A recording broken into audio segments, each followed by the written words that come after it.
Hey everyone, today we have a tricky story of Jesus eventually helping a Gentile woman.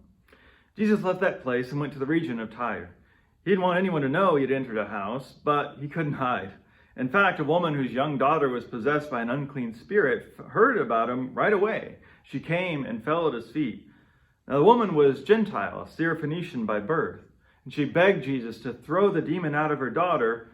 He responded, "The children have to be fed first. It isn't right to take the children's bread and toss it to the dogs." But she answered, "Lord, even the dogs under the table eat the children's crumbs." He said, "Good answer. Go home. The demon has already left your daughter." And when she returned to her house, she found the child lying on the bed and the demon gone. So I've heard a lot of explanations for why what Jesus says to her isn't rude. Right, when he talks about not giving the children's bread to the dogs. Right, some people say, oh, he was just testing her. He knew what he was going to do.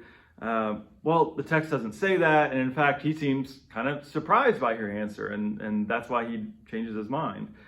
Others will say, well, his ministry was to the Jews. That was the priority, right? He's the Jewish Messiah. And that's certainly true. The idea of all this spreading to Gentiles happens later generally, but Jesus does already make exceptions to that rule.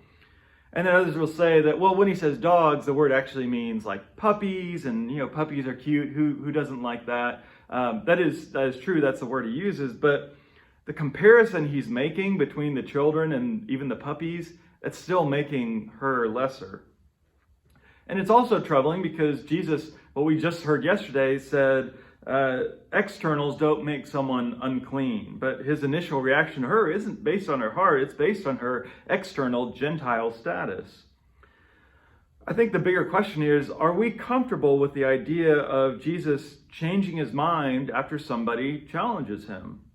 What we see through Scripture is that faithful people like Abraham or Moses, they're willing to call out God. And so this shouldn't be any different.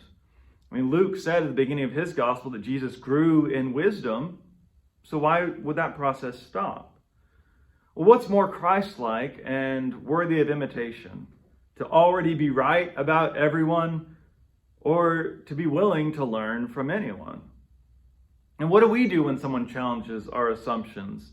I know I typically want to get defensive and double down, arguing how, no, you don't understand, I'm actually a good person. Or are we actually willing to listen and then do right by the person who makes a good point? Because basically what she says is, Jesus, I understand God's Israel first policy, but what about my little girl? And Jesus basically says to her, you know what? You're right. Of course God can spare a crumb of mercy. That's Christ showing humility. So, can we, like him, do the same?